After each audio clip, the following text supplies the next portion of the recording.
हमारे साथ अब सोमनाथ चैटर्जी आईटीसी से जुड़ चुके हैं। सोमनाथ, बहुत शुक्रिया हमारे लिए समय निकालने के लिए। और सबसे पहले यही जानना चाहेंगे कि इतने सारे सरकार के नोटिफिकेशंस आए, एज अ कंपनी आपने उन सब से कैसे डील किया है, और आप कहेंगे कि अब यहाँ पर थोड़ी सी डस्ट सेटल होती हुई नजर आई है? तो मैम, आज बृहस्पतिवार है, पिछले शुक्रवार से ठीक से सोए नहीं है क्योंकि सरकार का जो है ये सरकार भी काफ़ी बिजी रहा है क्वाइट ऑब्वियसली। चावल, गेहूं, उसके पहले चीनी आ ही गया था, खाने के तेल सब चीज़ में जो है अभी ये चेंजेस हो रहे हैं, तो हमें भी रिएक्ट करना पड़ता है, इम्पैक्ट एनालिसिस करके देना पड़ता है और फिगर आउट करना पड़ता है कि क्या जा रहे हैं। तो यस, इट्स बीन काफ़ी व्यस्त रहे हैं हम। जी हाँ, खाने के तेलों की अगर बात करें तो जिस तरह से ड्यूटी में हाइक यहाँ पर होने को देखी है हमने, और फेस्टिवल्स में ऑफकोर्स सिर्फ खाने के तेल ही नहीं, काफ़ी हद तक बेसन, आटा, इन सभी चीज़ों का यहाँ पर यूज़ होता है। तो फेस्टिवल्स के हिसाब से, और क्योंकि ये ड्यूटी में चेंजेस वगैरह हुए हैं, आप कैसे देखते हैं one passing on this price, और शेल्फ पे क्या मिलेगा अब यहाँ पर कंज्यूमर्स को? तो मैम, यू वेरी राइट। मैं आपको अगर कुछ की कमोडिटीज़ के रेट्स की कंपैरिजन करवाऊं पिछले साल के मुकाबले, तो देखिए, जो मैदा पैन इंडिया पिछले साल इस टाइम पे 27 साढ़े 27 का होता था, वो आज 34-35 का है। और खाद्य तेल में सीधा 15 रुपए का तो फ़र्क ऑलरेडी पड़ गया है। इनफैक्ट हमने सोचा था कि इंडिया गवर्नमेंट अगर ड्यूटी बढ़ाती है तो बेस मार्केट इंडोनेशिया, मलेशिया में जो है वहाँ पे प्राइसेस कम होंगे, पर उल्टा ही हुआ, विपरीत हो रहा है और प्राइसेस बढ़े ही हैं लास्ट 3 सेशन में। तो हाँ जी, काफ़ी इम्पैक्ट उसका पड़ रहा है। गेहूं का स्टॉक लिमिट तो रिड्यूस किया गया, बट मुझे नहीं लगता कि उसका ज़्यादा इम्पैक्ट पड़ा है। इनफैक्ट पहले 2 दिन में 8 आना 4 आना का फ़र्क पड़ा था, पर अब it's recovered right back and वापस तेज़ी की तरफ रुख कर गया है मैदा और गेहूं। आईटीसी की तरफ से अब इस फेस्टिवल सीजन के हिसाब से क्या कुछ नए लॉन्चेस हैं, क्या कुछ यहाँ पर कंज्यूमर्स देख सकते हैं? जी हाँ। तो दिवाली के लिए हमने काफ़ी इंटरेस्टिंग सौगात हम कंज्यूमर्स के लिए लेके आए हैं। एक तो हमारे फबल चॉकलेट्स पे ज़रूर ध्यान दीजिएगा। ITC store.in में जाकर आपको बहुत इंटरेस्टिंग फबल चॉकलेट्स मिलेंगे, गिफ्टिंग ऑप्शंस। हमारे FMCG प्रोडक्ट्स में हम पॉप चिप्स लॉन्च करने वाले हैं इस हफ्ते, और हमने राइट शिफ्ट एक नया प्रोडक्ट रेंज लॉन्च किया है जो कि हेल्दी है आपके लिए। इनफैक्ट हमारा पहले का टैगलाइन था राइट शिफ्ट का कि फॉर ओवर 40 सीनियर्स, और इतना हमें पुशबैक मिला कि जी 40 तो 20 है, तो अभी हम लोग को आप सीनियर्स कैसे बोल सकते हो, तो हम नहीं खरीदेंगे। तो अब हम कह रहे हैं कि हेल्दियर फॉर यू प्रोडक्ट है, जिसमें कि कम तेल, कम चीनी नहीं है और मैदा नहीं है एक्सेट्रा, तो ऐसे वाले। और जैसे मैं आपको बता रहा था, कोरियन का एक नया रुझान चल रहा है, एक नया वेव चल रहा है। तो कोरियन हर चीज़ में, तो अब हमने Korean noodles, spicy noodles, Korean chips वगैरह, ये भी एक नया रेंज निकाला है। और नमकीन में इस बार हम लोग अल्ट्रा लोकल हो रहे हैं मैम। तो कंपनी काफ़ी लोगों का ये धारणा है कि बड़ी कंपनी ITC मल्टीनेशनल टाइप है। हम वैसे मल्टीनेशनल है नहीं, हम लोग प्योर भारतीय कंपनी है, और उसी के चलते हमने अभी गाठिया लॉन्च किया है। तो अभी आपको मिलेगा गाठिया, और 2 तरह का, भावनागरी गाठिया और नॉर्मल। हमने सोया चंक्स लॉन्च किया है आशीर्वाद ब्रांड में, जो कि आपको ईस्ट इंडिया में फिलहाल मिलेगा और फिर पैन इंडिया लॉन्च में जाएंगे। और last but not the least, हमने आशीर्वाद बेसन लॉन्च किया है।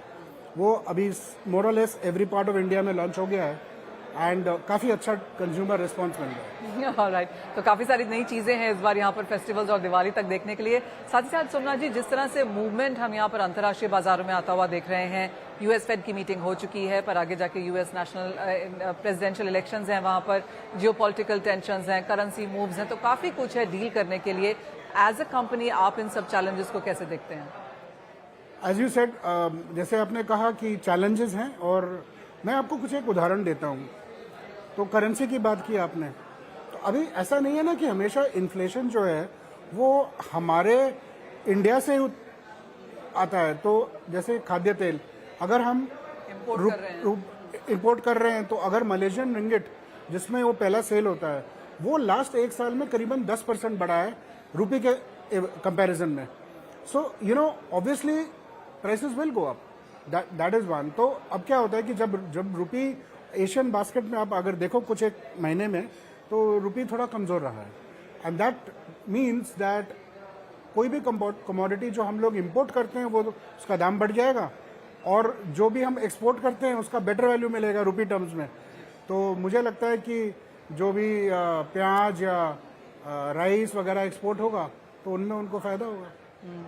आगे जाते हुए कैसे आप हेज करते हैं ये सारी कमोडिटी की वॉलेटिलिटी, क्योंकि एक तरफ तो हम बात यहाँ पर कर रहे हैं मौसम की, दूसरी तरफ ऑफ कोर्स किस तरह के ईल्ड्स हैं, और तीसरी तरफ इंपॉर्टेंट चीज ये कि जितने वॉलेटाइल यहाँ पर कमोडिटी प्राइसेस हैं, तो ये आप जैसी कंपनीज हेज कैसे करती हैं? मैम ऑनेस्टली हम बताएं तो यही एक थोड़ी सी रंजिश है हमें कि हमें इंडिया में ना हेजिंग मैकेनिज्म्स है नहीं. तो आप देखिए आज के डेट में अगर आप चीनी या चना, गेहूं, कुछ भी आप हेज करने जाएं, आपके पास मैकेनिज्म नहीं है. हाँ, वो पुराना जो मेथड है कि आपके पास वेयर हाउस है, आपके पास पैसे हैं, आप उठा के सीजन में स्टोर कर लो, तो हम तो वो करते ही हैं. पर अब क्या है कि उसमें भी हमें थोड़ी डर लगता है क्योंकि स्टॉक लिमिट लग गया तो फिर क्या करोगे. तो ये बात है मैम कि हम लोग के पास ऑप्शंस नहीं है. तो मेरी तो यही गुजारिश रहेगी पॉलिसी मेकर्स से कि आप कुछ विकल्प दीजिए हमारे जैसे बायर्स के लिए, फार्मर्स के लिए, ताकि क्या है कि फार्मर भी जान पाए कि 6 महीने बाद उस कमोडिटी के क्या प्राइस आउटलुक है, तो वो उसको बुआई करे कि ना करे.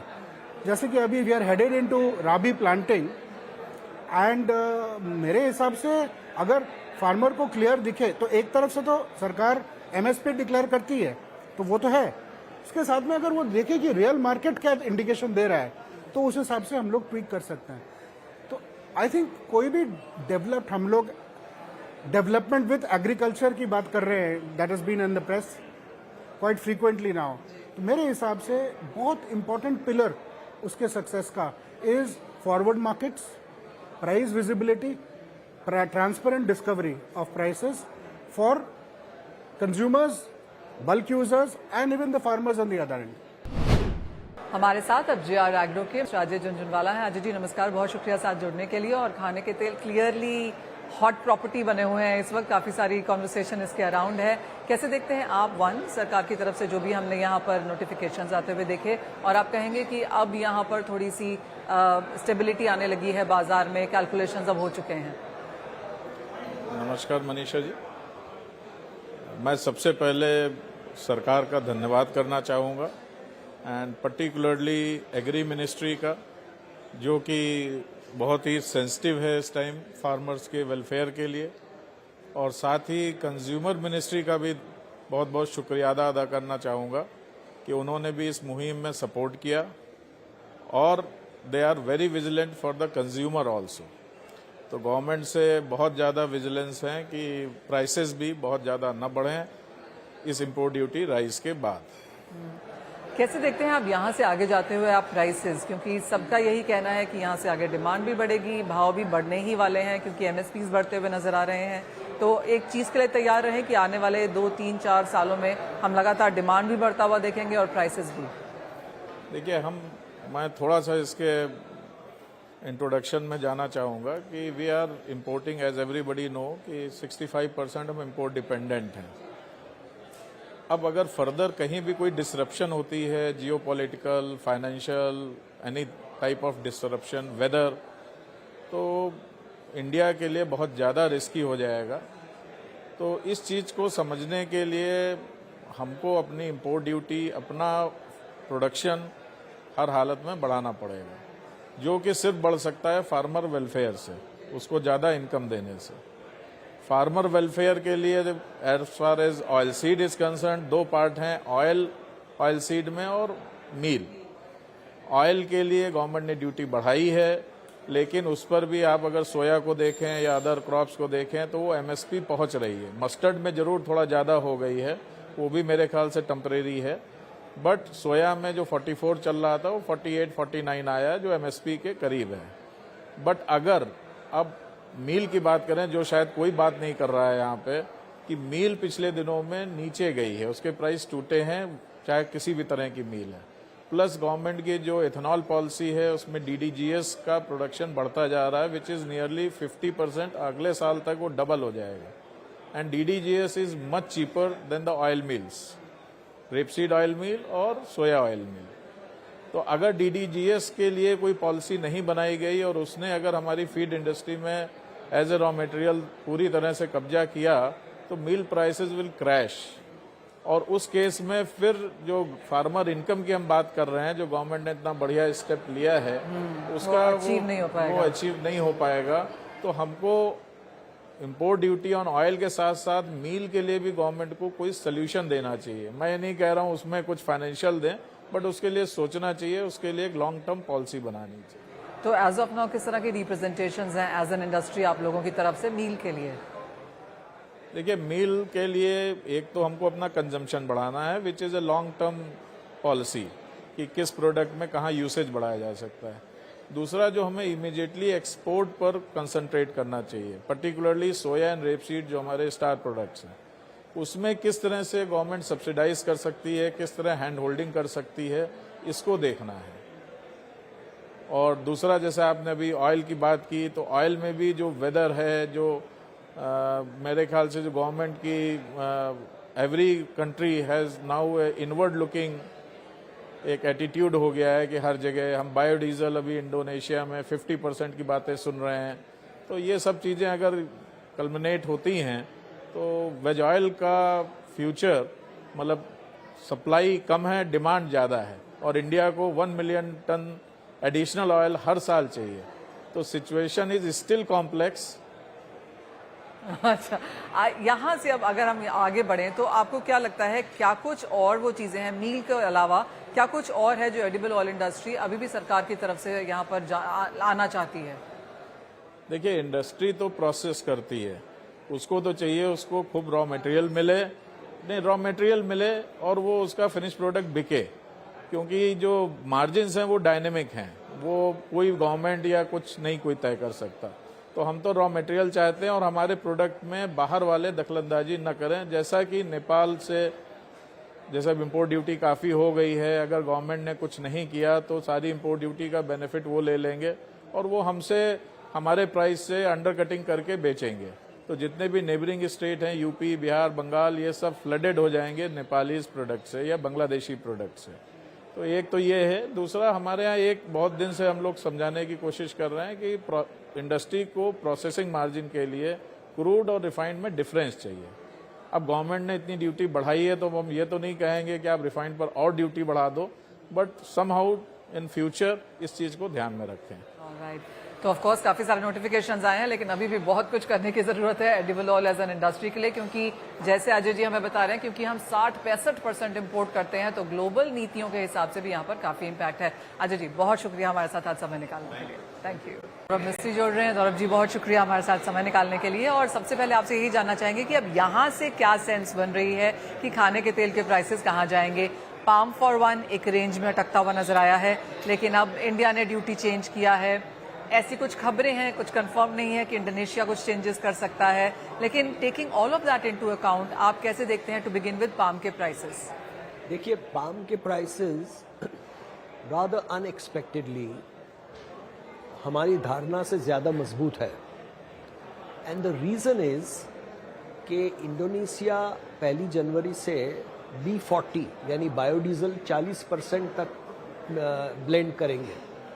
तो ये 5% ज़्यादा बायोडीज़ल की डिमांड आएगी इंडोनेशिया में 35 से 40, तो वो खा जाएगा 1.5 मिलियन टन एक्स्ट्रा डिमांड। तो इसी के कारण एक प्रकार की तेजी पाम में आने वाली थी, हमको मालूम था। लेकिन हम सब ने सोचा कि जब हिंदुस्तान ड्यूटी बढ़ाएगा तो उसका थोड़ा बहुत तो इफेक्ट पड़ेगा लोकल मार्केट में और भाव टूटेंगे, लेकिन ये नहीं हुआ, क्योंकि पाम के बाज़ार में जो प्लेयर्स है वो बहुत स्ट्रांग है, सॉलिड है। बड़े बड़े प्लांटेशन, बड़ी रिफाइनरीज, बड़े ओलियोकेमिकल प्लेयर्स, इनको बेचने के लिए कोई कंपल्शन नहीं है, इनको वर्किंग कैपिटल की कोई कमी नहीं है। तो इसलिए ये लोग पकड़ के रखे, इनको मालूम है। और ऐसा एक फैलाव हो गया बाज़ार में कि नवंबर महीने से कोई भी पाम बेचने वाला नहीं है, क्योंकि सारा आपका सारा पाम बायोडीजल में चला बायोडीजल में जाएगा। जाएगा। तो इसीलिए, और फिर उसमें स्पेक्युलेटर आ गए, और स्पेक्युलेटरों ने जब देखा पहले दिन कि हिंदुस्तान की ड्यूटी का नतीजा है कि पाम में कुछ फर्क नहीं पड़ा, 40-50 रिंगिट टूटी, दैट्स ऑल। आशा थी कि 200 रिंगिट निकल जाएंगे, 40-50 निकले। तो फिर वो सट्टे वाले भी आ गए बाजार में, और इन लोगों ने 200 रिंगिट ऊपर माल लेके गए, और अब लगता है कि 4000 रिंगिट भी मार्केट आज पार कर देगी। हाँ।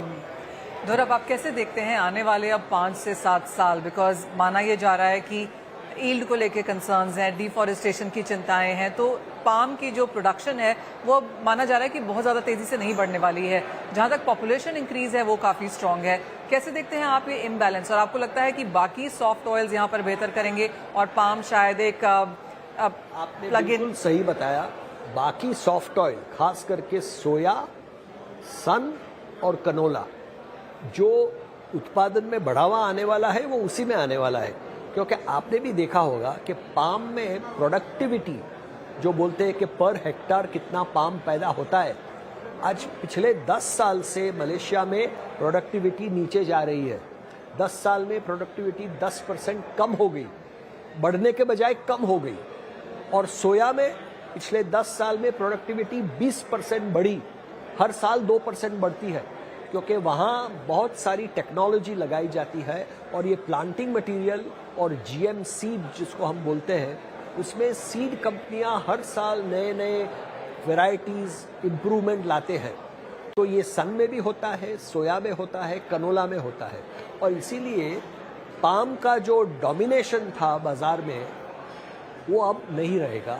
और ये सॉफ्ट ऑयल जिसको कहते हैं, खास करके सोया और सन, आज दुनिया में इतना सोयाबीन है पूछो मत, लेकिन सोया मील का कोई खरीदार नहीं है, इसलिए ये लोग उतना क्रश नहीं करते।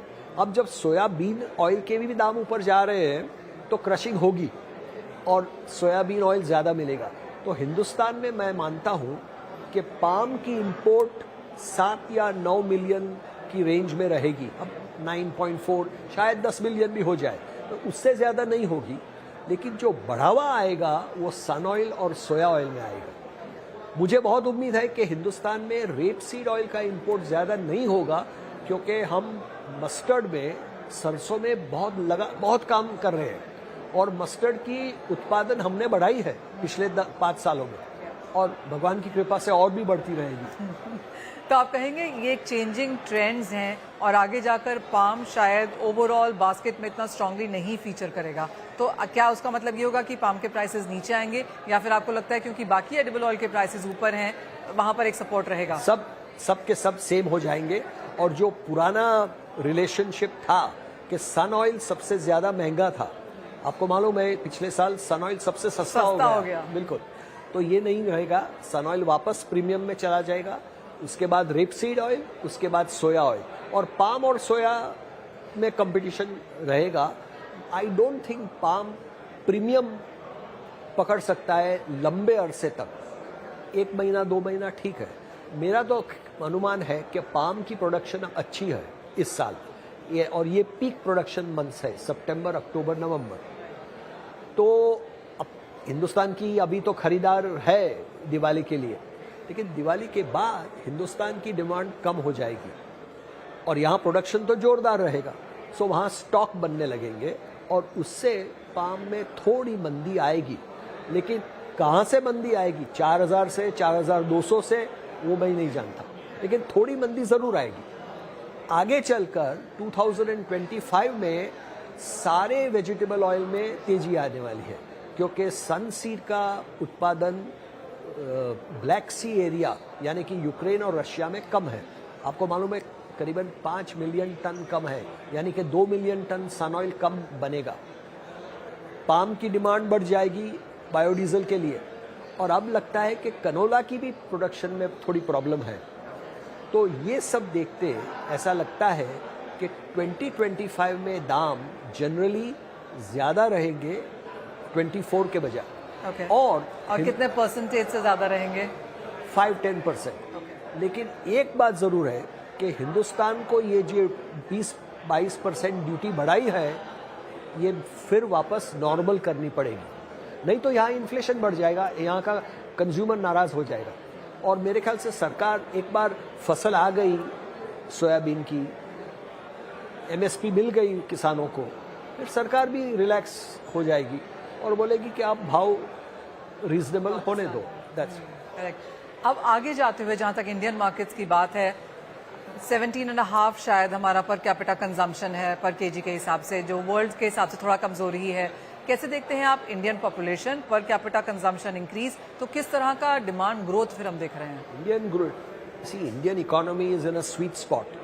देखिए आप, हमारी पर कैपिटा इनकम भी काफ़ी तेज़ी से बढ़ रही है, तो कंजम्पशन तो बढ़ने वाला है, और ये 17 किलो 20-21 किलो तो हो जाएगा, plus population, better economics, changing food habits, तो इंडिया का कंजम्पशन तो मजबूत रहेगा ही रहेगा।